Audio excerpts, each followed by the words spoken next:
En el sexto domingo de Pascua, la primera lectura nos habla de una situación de la iglesia primitiva. Los primeros cristianos, hubo un evento que se llama el Concilio de Jerusalén.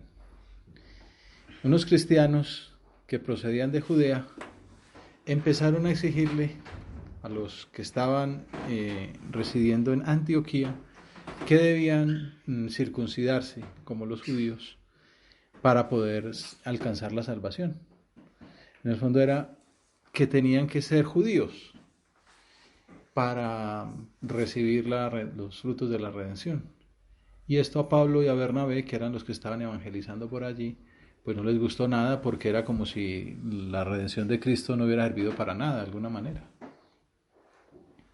Entonces ellos se opusieron, que también esto es importante, que en la iglesia haya ese disenso, en el sentido de que hay que corregir lo que no se ve bien, habrá siempre discusión, profundización en las verdades de la fe, y también una búsqueda de la verdad en el magisterio, en la tradición y desde luego pues en la Sagrada Escritura en primerísimo lugar. Entonces, ¿qué deciden aquellos hombres de esa comunidad de Antioquía? Enviar una comisión con Pablo, con Bernabé y algunos cristianos de ese sitio para que se encuentren con los apóstoles y los presbíteros. Entonces esto ayuda mucho, por eso en Pascua se acostumbra a meditar lo que llaman el quinto evangelio, los hechos de los apóstoles, porque ayuda a entender, de acuerdo a cómo vivían los primeros cristianos, pues lo tenían muy fresco, ¿no? Todas las enseñanzas de Jesús. Y entonces esa vida de la iglesia primitiva muestra también lo que debe ser la iglesia de hoy, guardando pues las distancias temporales y sabiendo adaptar lo que toca. Pero interesante, van a discutir, a resolver el problema de acuerdo con los presbíteros y los apóstoles. ¿Qué dicen aquellos que vivieron con Jesús? ¿Qué dicen los ancianos de la iglesia? Para nosotros adherirnos, no simplemente discutir y pelear, sino adherirnos a lo que se ve más acorde con la revelación. Más adelante otros dirán que no, que cada uno lo que el Espíritu Santo le diga y cada uno tiene igual poder. En la iglesia no, siempre ha habido una jerarquía que es un don del Espíritu Santo. El Señor escogió a Pedro para que apacentara sus ovejas y con Pedro sus sucesores, ni los apóstoles en concreto. Por eso hemos visto en otra ocasión, cuando muere Judas, los discípulos ven que es voluntad de Jesús elegir un sucesor, que es Matías. Ya después de que muera, ya después de eso, ya cuando, porque Judas no fue fiel, ya si los otros mueren fieles, pues ya se continuará el colegio apostólico a lo largo de la historia por la imposición de las manos. Pues bueno, estos hombres van a resolver el problema de acuerdo con la cabeza, con los apóstoles y los presbíteros. Y entonces, una vez están en la ciudad santa, se reanuda la controversia, porque algunos fariseos de los de Jerusalén exigían ese signo judío. Pedro entonces ejerce su primado y narra la revelación que recibió del Señor. A él también le pasó, le costó aceptar lo que Jesús le revelaba, que era que el mensaje de la salvación era también para los gentiles. ¿Se acuerdan aquella famosa visión de unas grandes viandas de carnes prohibidas para los judíos? Y dice, yo no la mata y come, yo, lejos de mí, porque el Señor lo prohíbe. Dice, lo que Dios ha declarado puro, tú no lo declares impuro. Como hay que estar, hay que tener cintura, hay que estar dispuestos a dejarse renovar por el Señor. Y entonces, cuando termina ese sueño, aparecen unos paganos a decirle que sí puede ir a atender a una familia que desea hacerse cristiana. Entonces entiende que lo que quería decir es que Jesús había dicho que la evangelización era a todos los lugares y que no podía aclarar impuro lo que el Señor declaraba puro. Y ese es el origen de que nosotros, que no somos de origen judío, estemos aquí como católicos 20 siglos después. Bueno, pues Pedro cuenta eso, ¿no? Que a él le pasó, a él también le costó entender que las personas que no pertenecían al pueblo elegido estaban llamadas a la salvación cristiana. Y después de narrar esa revelación que recibió del Señor, escuchan además, por eso se llama un concilio, que van hablando los apóstoles, los presbíteros, también aparece en el libro de los Hechos de los Apóstoles, que hablan Pablo y Bernabé contando lo que han vivido en Antioquía, y también escuchan a Santiago. que es otro de esos apóstoles fuertes, Santiago, Juan y Pedro, y entonces deciden indicarles a los antioqueños que basta con que se abstengan de la contaminación, bueno, que las grandes ciudades tienen esos nombres tradicionales, que se abstengan de la contaminación de los ídolos, de las uniones ilegítimas, de animales estrangulados y de la sangre.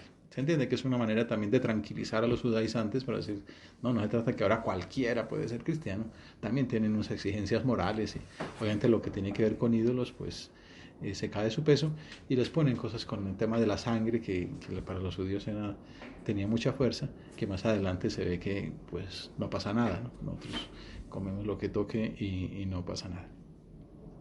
Y entonces deciden comunicarlo a los hermanos que hacían la consulta, y lo importante es cómo lo dicen, el protocolo que usan para escribir el mensaje que envían a los de la iglesia de Antioquía. Lo interesante, más allá del hecho histórico del primer concilio de la historia, es el modo en que comunican lo que decidieron. Dice lo siguiente: hemos decidido, el Espíritu Santo y nosotros, no imponeros más cargas de las necesarias. Esto se usa a veces de modo un poco burlesco, como tratando de decir cuando alguien se quiere poner más autoridad de la que tiene.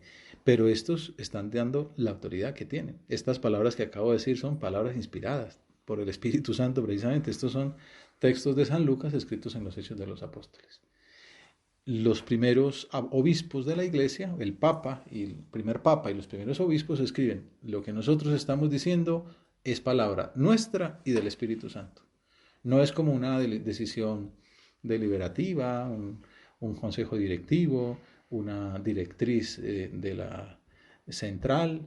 No, el Espíritu Santo y nosotros hemos decidido. Llama la atención, ¿verdad? La fuerza de esas palabras, la fe que manifiestan en la inspiración de la tercera persona de la Santísima Trinidad.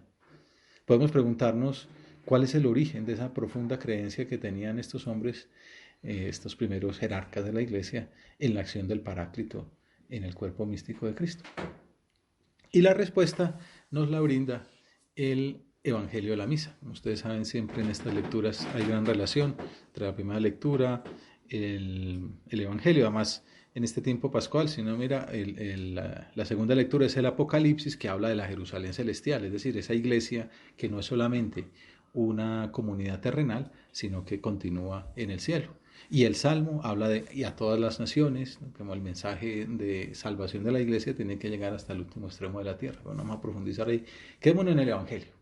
¿Qué Evangelio pone la iglesia para dialogar con el hecho del primer concilio de Jerusalén y del hemos decidido el Espíritu Santo y nosotros? Bueno, pues San Juan es el evangelista de la Pascua, y en concreto ya estamos en la recta final de la Pascua, entonces ya estamos también en la parte final del Evangelio de San Juan, en concreto el capítulo 14, que es el discurso de despedida de Jesús en la última cena. Ustedes saben, San Juan hace un discurso largo, muchos capítulos de su Evangelio para narrar todo lo que pasó en el cenáculo. Y entonces en ese discurso de despedida, que lo hemos ido considerando a lo largo de la quinta semana de Pascua, cuando el Señor dice: si me amáis, guardaréis mis mandatos, los mandatos del Padre, y comienza así a partir del número 23 a 29, en el capítulo 14 de San Juan. El que me ama, guardará mi palabra, y mi Padre lo amará, y vendremos a él, y haremos morada en él. Enseña, podemos decir, las condiciones, pero todavía no explica cómo será ese haremos morada en él. Esa inhabitación en el cristiano por parte del Padre y del Hijo. Por el contrario, dice: el que me ama guardará mi palabra, el que no me ama no guarda mis palabras. Como San José María alguna vez le sucedió que está dando la comunión a unas monjas, y en su diálogo con el Señor, mientras iba haciendo la acción mecánica de darle la comunión, iba diciendo: Jesús, te quiero más que esta, te quiero más que esta. Iba hablando con el Señor y sintió en su corazón que Jesús le decía: obras son amores y no buenas razones. Que le sirvió mucho, pues, como, y a cualquiera le sirve, ¿no? El que me ama guardará mis palabras. No me digas que me amas, muestra con tus obras que cumples la voluntad del Señor, que cumples los mandamientos, pero también lo que Dios va pidiendo en la vida diaria. Uno podría también mirarlo al sentido contrario: el que no me ama no guarda mis palabras. O el que no guarda mis palabras no me ama. Después dirán que es muy sencillo, pero no es tan sencillo. Porque uno dice, no, Señor, yo te amo. Sí, pero demuéstramelo con las obras. Si mis obras no muestran ese amor, en el fondo es que no te amo, Señor. Tengo que convertirme, tengo que pedirte perdón.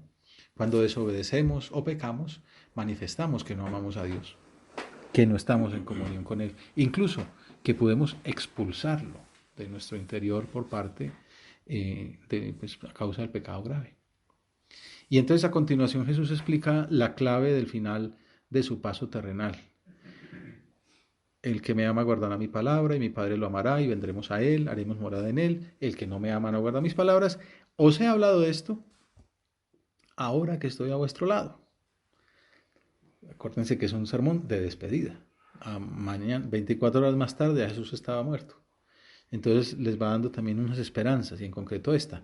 Pero el Paráclito es una de las maneras de referirse al Espíritu Santo, Paráclito, que en griego viene a significar el que está al lado, para, significa al lado, el que se para al lado, que es una manera de decir abogado, que en ese sentido teológico es una visión positiva del abogado, ¿no?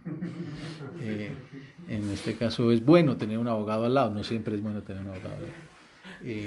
Pero en este caso sí, ¿no? El Paráclito, el Consolador también le dicen, ¿no? El Paráclito, el Espíritu Santo que enviará el Padre en mi nombre, será quien os lo enseñe todo y os vaya recordando todo lo que he dicho. Esta es la explicación del hecho histórico con el cual comenzamos nuestra oración. El Espíritu Santo será quien os lo enseñe todo y os vaya recordando todo lo que he dicho. Esa es como la clase de neumatología, que así se llama la materia que estudia el Espíritu Santo. Neuma es espíritu. Los apóstoles escriben con razón que sus decisiones son tomadas por ellos, pero en cuanto inspirados por el Espíritu Santo. Como enseñó Benedicto XVI, el Espíritu que obra en toda la Iglesia conduce de la mano a los apóstoles a la hora de tomar nuevos caminos para realizar sus proyectos. Él es el artífice principal de la edificación de la Iglesia. Pues ahí está la fe que se tiene en la Iglesia en la inspiración del Espíritu Santo, por ejemplo, a los escritores sagrados, que los escritores canónicos, los que escriben el Evangelio, las cartas apostólicas, están inspirados por el Espíritu Santo. Tenemos fe en que el Espíritu Santo obra en ellos. Tenemos fe en que el magisterio de la Iglesia tiene una inspiración especial del Espíritu Santo. Hay una gracia que tiene el Papa cuando habla ex cátedra, no se equivoca de ninguna manera, porque el Espíritu Santo no lo permite. Pero en el magisterio ordinario también sabemos que tiene una asistencia especial del Espíritu Santo. Hay gente, como se dice por ahí, bueno, que se cree en ellos más que el Papa y que le enmiendan la plana al Papa. Y dice, ¿qué se está creyendo? ¿No? En el fondo le falta fe, porque piensa que es un señor cualquiera, o un teólogo cualquiera, pues es que hombre, este papa es polaco, este papa es alemán, este papa es argentino, este papa es italiano, este le gusta el San Lorenzo, o a este le gusta. Eso es secundario, ¿no? Lo importante es que cuando él habla, cuando está glosando el Evangelio, o cuando está pidiendo oraciones por una intención, cuando está enseñando en ese magisterio ordinario, sean unas homilías, el Espíritu Santo nos habla a través de él. Pues obviamente se dice que el San Lorenzo de Almagro es el mejor equipo, pues está claramente equivocado, porque hay otros mejores, ¿no? Pero aunque les vaya mal temporalmente, pero son mejores, han ganado más en la historia. Pero cuando dice, hombre, pues uno va a esos textos suyos porque Dios le habla a uno a través de ellos. Cuando escribe la carta Christus Vincit a los jóvenes, pues hay que leérsela, porque el Espíritu Santo nos está queriendo decir cosas a través de ese documento. Bueno, y así, que hay una encíclica, que una exhortación apostólica. Pues, hombre, ¿por qué no habla de esta otra cosa y sí habla de esta? Pues precisamente porque el Espíritu Santo quiere que hable de esta y no de esa otra. A mí me gustaría más clara de X, pero él está hablando de Y. Pues dedícate a trabajar la Y, que es lo que el Espíritu Santo quiere que trabajes, ¿no? Y ya por tu cuenta dale a la X, pues también por lo que quieras, pero no pretender yo que sea, entre el Papa y yo, sea yo el que decida de qué te tiene que hablar, porque la inspiración del Espíritu Santo es más grande que la mía. Hay que tener la humildad para reconocerlo, como tenían estos primeros hombres. Bueno, hay todo un tema, pues, ahí, que fue a Pedro al que el Señor le dijo, apacienta mis ovejas. tú eres Pedro y sobre esta piedra edificaré mi iglesia. Y alguien dirá, Pedro, si lo negó 3 veces, pues a ese fue el que escogió el Señor. A mí me gusta más Juan, pero Pedro fue el que escogió el Señor y no soy yo quien para inventar la palabra del Señor. Hemos decidido el Espíritu Santo y nosotros. Entonces uno dice, cuando uno lee un documento del magisterio, hemos decidido el Espíritu Santo y nosotros. Señor, ¿qué me quieres decir con esto? Me acuerdo hace un tiempo, en algún tema que puede ser un poquito polémico, se puede entender bien o mal, recuerdo a una persona con mucha fe que decía, nosotros pensamos, como los discípulos, cuando Pedro se va a pescar, dice, muchachos, voy a pescar. Y entonces ellos respondieron, vamos nosotros contigo. Pues, si Pedro se quiere montar en la barca, yo me monto en la barca con él. Es que está lloviendo, es que está mejor en la tierra. Si Pedro me montó en la barca, vamos nosotros contigo. Uno estar en la barca de Pedro es señal de éxito en la iglesia, porque esto es, la iglesia es el cuerpo de Cristo. Bueno, no era el tema de la meditación, la docilidad al magisterio, pero por algo nos pone el Señor por ahí, y es bueno. Y entonces propósitos concretos, pues mirar, en estos días alguien me decía, Padre, estoy terminando la Gaudete et Exsultate, porque la mencionaron mucho en las homilías hace unas semanas, y pues qué bueno, ¿no? Pues ahora sigue la Christus Vincit, ¿no? Porque es la carta a los jóvenes. Estar ahí en sintonía con el Papa, eso enriquece mucho. Y ya uno por su cuenta además tendrá pues sus puntos de interés y sus temas de investigación. Hemos decidido, el Espíritu Santo y nosotros, no imponeros más cargas de las necesarias. Vamos a mirar un poquito entonces qué función tiene ese Espíritu Santo, dónde viene, para dónde va. El origen eterno del Paráclito se revela en su misión temporal. Como veremos más adelante, dice el Catecismo, se resume en vivificar la iglesia y habitar en el corazón de los justos. O sea, es la manera de ver la iglesia. Cuando uno ve la iglesia desde el punto de vista solo humano, como una reunión de señores, o de señores y señoras, pues como dice ahora, pues razón tiene para pensar mal. Porque pues son pecadores, son gente mala, gente que se equivoca, gente que también hace cosas buenas. Entonces hay ese peligro, ¿no? De ver a la iglesia como una ONG, han dicho los papas últimamente, ¿no? Como pensar, hombre, la iglesia es como la Cruz Roja o la Defensa Civil o las Damas Grises. Es una gente ahí, una gente que hace cosas, que hace una gestión, digamos, solidaria o humana, pero no, la iglesia desde luego es la institución que más labor solidaria hace en el mundo, en África, en los países, en los sitios más necesitados de cada país, también de este, pero no es esa su función única. Siempre se ha hablado de esos 3 aspectos, ¿no? Tiene la función de diaconía, de servicio, pero también la de liturgia, culto, y la de querigma, anuncio. Entonces va todo de la mano. La iglesia, ¿por qué? Porque es el cuerpo de Cristo. Y en ese cuerpo de Cristo está vivificado por un espíritu que es el Espíritu Santo. Esa definición de la iglesia, pues desde San Pedro, de San Pablo, perdón, es inspirada por el Espíritu Santo. La iglesia es el cuerpo místico de Cristo. Cristo es la cabeza y nosotros somos sus miembros. Nosotros somos su cuerpo. Y eso explica muchas cosas, la relación de unos con otros. Cuando uno estudia pues anatomía o fisiología, ve que cualquier célula, cualquier aminoácido tiene relación con lo demás, ¿no? Y si uno diría, no, pues una muela, ¿qué problema es una muela más, una muela menos? Pues piense usted una noche con una muela infectada, tal, pues no te deja dormir. No, es una uña, pues hay una uña que uno puede quedar sin caminar por una uña. Bueno, no hay nadie que nos sirva, ¿no? Es la mejor metáfora, ¿no? La mejor analogía, la del cuerpo místico, porque es, bueno, al fin y al cabo es inspirada por el Señor. Cuerpo místico de Cristo es en la iglesia. Cristo es la cabeza y ese cuerpo, pues no solamente tiene cuerpo sino alma, y el alma de la iglesia es el Espíritu Santo. Y el alma de cada fiel es el Espíritu Santo. Por eso, pues decíamos antes que el Espíritu Santo habita en nosotros. Algunos piensan que la iglesia comenzó su andadura en el mundo y por tanto su relación con el Espíritu Santo el día de Pentecostés. Muchas veces así se anuncia porque algo de razón tiene, pero la verdad es que esa relación comenzó mucho antes.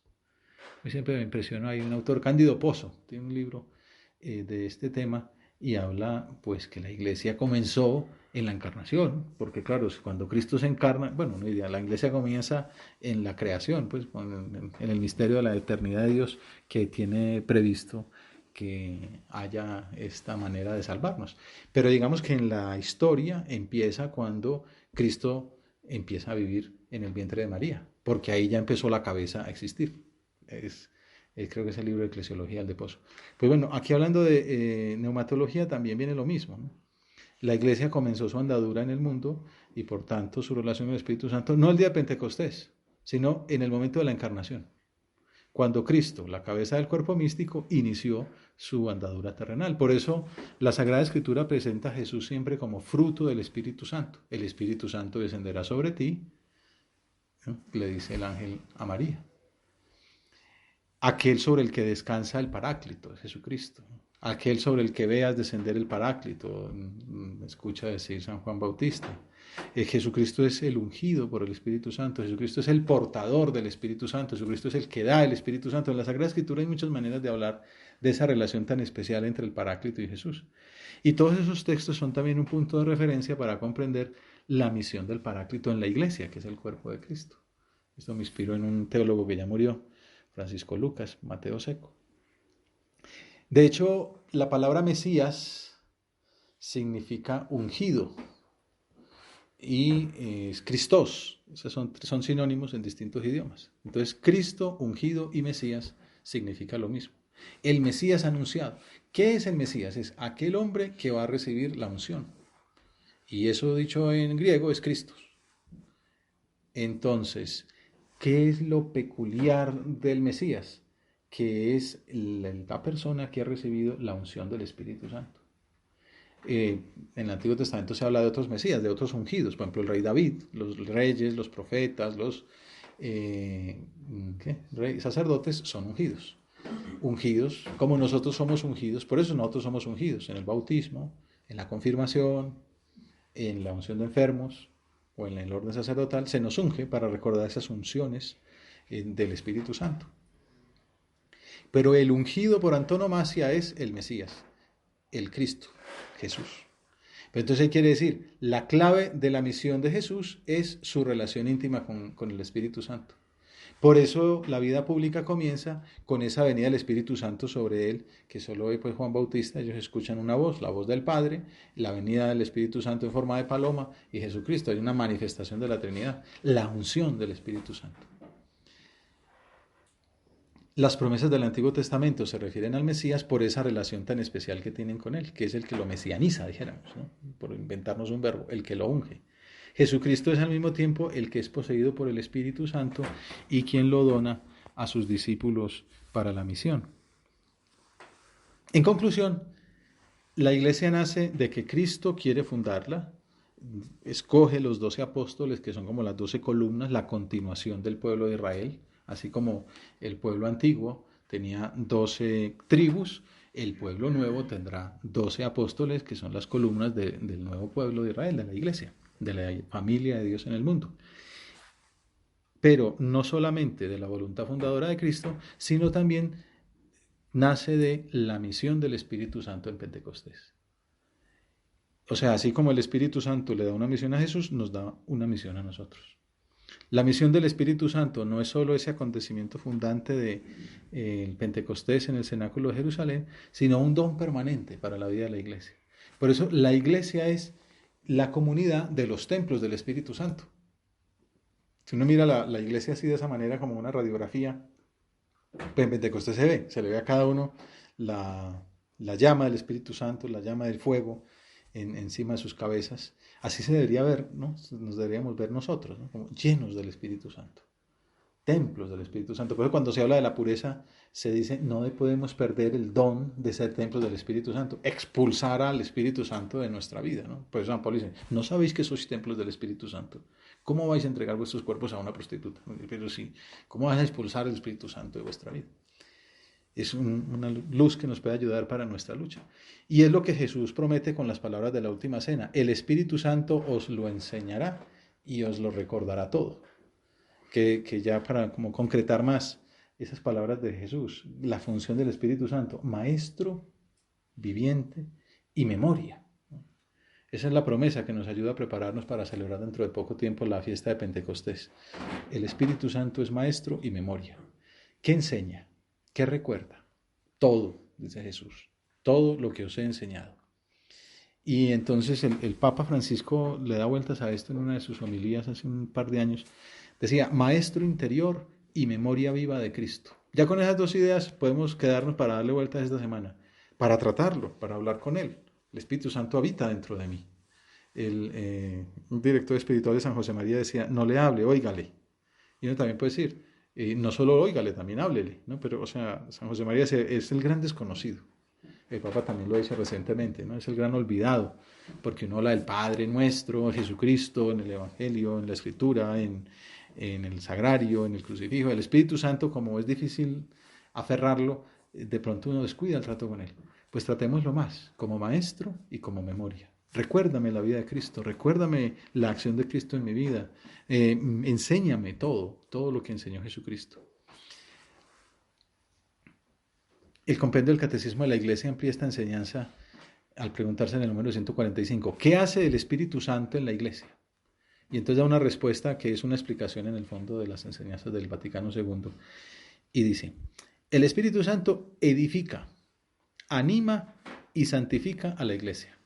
Por eso San José María dice en Camino, frecuenta el trato con el Espíritu Santo, que es quien te ha de santificar. Espíritu Santo, edifícame, anímame y santifícame. Por eso mismo Jesús advierte en este sermón que estamos considerando que los discípulos no debían estar turbados ni con cobardía, sino alegres y en paz, porque después de su ascensión vendría el Paráclito. Aunque Jesús muriera el otro día, vendría después el Espíritu Santo. Entonces, en segundo lugar, además de edificar, animar y santificar a la Iglesia, el Catecismo sigue enseñando que como espíritu de amor devuelve a los bautizados la semejanza divina perdida a causa del pecado y los hace vivir en Cristo la vida misma de la Trinidad Santa. Es lo que recibimos en la gracia del bautismo. En el bautismo recibimos al Espíritu Santo. San José María decía, tenía ahí en la iglesia prelaticia, en lo que hoy es la iglesia prelaticia, la pila bautismal, donde fue bautizado. Entonces decía, aquí vino a residir en mi alma la Santísima Trinidad. Otras veces, aquí me hice templo del Espíritu Santo. Aquí me hice cristiano. Como recordar, por eso el Papa a veces dice que es tan importante recordar con frecuencia la fecha de nuestro bautismo, más importante que la de nuestro nacimiento inclusive. Entonces decía, puede uno preguntar, ¿tú sabes cuándo naciste? Pues sí, el 26 de mayo. ¿Y cuándo te bautizaste? Y decirlo también así de rápidamente. Y celebrarlo y festejarlo con igual o más. Y además el Paráclito también envía a dar testimonio de la verdad de Cristo, la misión del Paráclito. Como escribe Benedicto XVI, Jesús y el Espíritu Santo fueron enviados por el Padre y nos envían a nosotros. En una homilía que predicó antes de ser papa, era un obispo, en una ordenación sacerdotal, predicaba el entonces cardenal Ratzinger. El espíritu no es algo que se tiene como una moneda, unos muebles, unos cuadros. No es algo que se pueda tener, que yo pueda contemplar como mi propiedad y que quizás se pueda añadir como una más a mis peculiaridades. Las imágenes esenciales del Espíritu Santo son la tormenta, el fuego. El Espíritu no se posee, una posesión que está en reposo. El Espíritu Santo es una fuerza transformadora.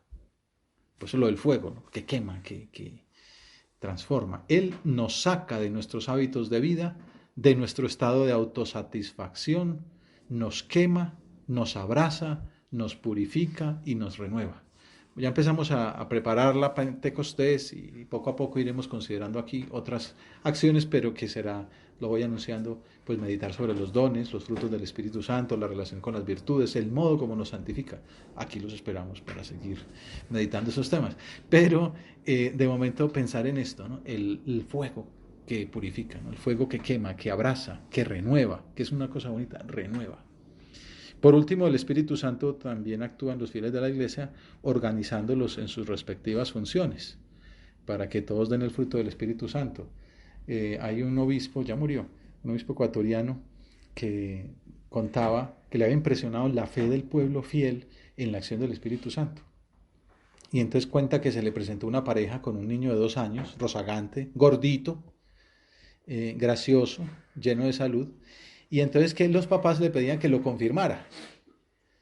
Y él se resistió diciéndoles que por resolución de la conferencia episcopal la edad apropiada era en torno a los 12 años y que el niño evidentemente no estaba enfermo en peligro de muerte, estaba rozagante ahí hablando con el de un lado, hablando con el del otro, difícil de concentrarse. Bueno, pero era un niño, digamos, un poquito díscolo. Entonces el obispo dice, no necesita confirmación, ¿no? Pues está muy bien, cuando tenga 12 años lo traen y lo confirmamos. Pero entonces, pues no estaba enfermo o en peligro de muerte.